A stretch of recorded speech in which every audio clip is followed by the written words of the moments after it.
everyone, welcome to another episode of rawradianthealth.com, and I'm Natasha St. Michael, and thank you so much for joining me. So today's Wednesday, and today I'm going to address some questions I get about dehydrated food and dehydrators, and also just give you some tips too as to how you can use your dehydrator and other ways and use your food, things like that. So this is good for those of you that obviously have a dehydrator, or even for those of you that are considering getting one and want a few extra tips. So the first question I get that's very common is, how long does dehydrated food last? Like if you were to make like a whole batch of flax crackers, like how long would they stay fresh before they go bad? And that's a great question. So as long as you dehydrate the crackers or the food, whatever you're dehydrating, as long as you do it, like you completely dehydrate and take all the water out, it can last for actually even a few months. Okay, so the main thing is that you'd want to store your crackers or your dehydrated fruits or whatever you're dehydrating. You'd want to store it somewhere where, like in an airtight container. I say preferably a glass container that is sealed, and you can either store it at room temperature or you can store it in the refrigerator.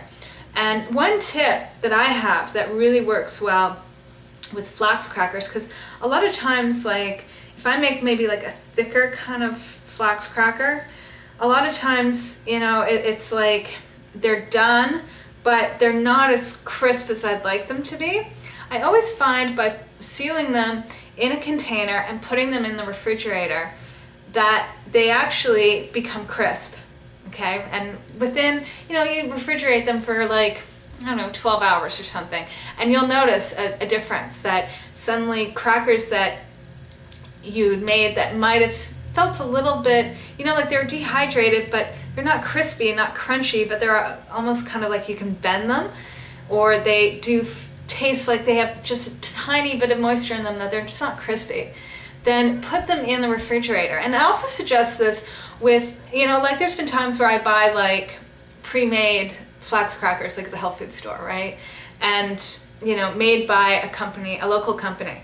And they always taste kind of stale to me, okay? And it's because of the packaging that a little bit of air gets into it and it's just not crispy. And I always find just by putting them in the refrigerator for 12 hours, they become crispy again. So this is a great tip for crackers. But if you were to be making things that you do want to keep for the long term, make sure that they're really well dehydrated, dehydrated all the way through. And usually, like with crackers and stuff, that can be like 24 hours or even, up to 36 hours, depending on the humidity and the environment it's around, okay? And the main thing is that if you are living in a humid environment, then you're better off storing dehydrated food in your refrigerator, because that will keep keep the moisture out. Okay, whereas like no matter how much you dehydrate something, if you're in a humid environment, it is going to absorb the water in the air. So summertime, a lot of dehydrated food gets a little bit moist. Okay. Another question is, how high do you put the dehydrator on? For me, I prefer just to keep things simple, and with everything I'm putting in the dehydrator, I just keep it at like 105 degrees. I don't really play with the temperature control, just keep it at a consistent temperature, and that's it. And I don't like to be bothered too much with little details. Just want to do it and dehydrate it and enjoy it.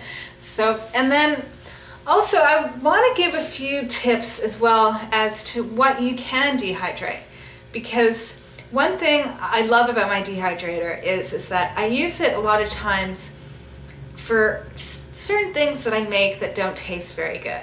I have to admit, I'm not the best smoothie person. A lot of the smoothies I make are pretty awful.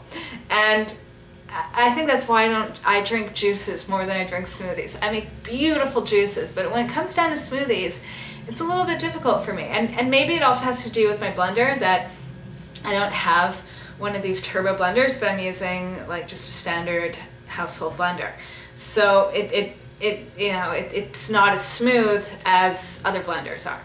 So what I do when I do make a horrendous smoothie, it's just it's either too sweet or it's just something about it I don't like, what I do is I pour it onto one of those Teflon sheets for the dehydrator, pour it on it and dehydrate it. And I make like a fruit leather out of it, or a smoothie leather pretty much. Like once you dehydrate it out, all the water comes out and what you're left with is kind of like a treat, especially if it's a fruit smoothie or a green smoothie, or even a savory smoothie you can do this with. So for all of you that ever make a smoothie that, you know, is kind of so-so, this is a great trick. Just pour it out on one of those sheets and dehydrate it probably for at least 24 hours or more. And then enjoy it as is, or you can use it as a wrap, and you can put vegetables in there and maybe some sort of savory dip and wrap it up and have it as like a sandwich wrap.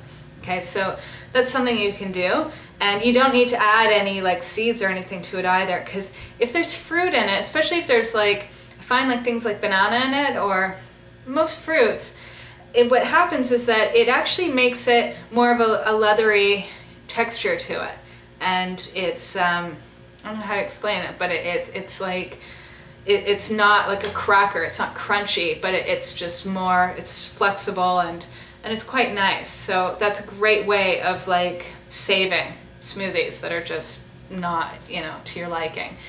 And also too, if you ever buy like, you know, you see at the shop, like there's a lot of fruit that's like super ripe and it's on like special, it's like you're getting a really good deal for it, but you know you're not gonna be able to eat it all, then my suggestion is cut it up and dehydrate it. And you can do this with fruit, and you can even do it with vegetables. Like with the vegetables, you can just put like as is, and you can dehydrate it and you can have like a crunchy little snack, or you can put like a little bit of olive oil or a little bit of tamari on it, or, you know, some sort of spices, right, like some cumin on it, or some paprika, or some whatever you want, and you can spice these things up and then put them in the dehydrator.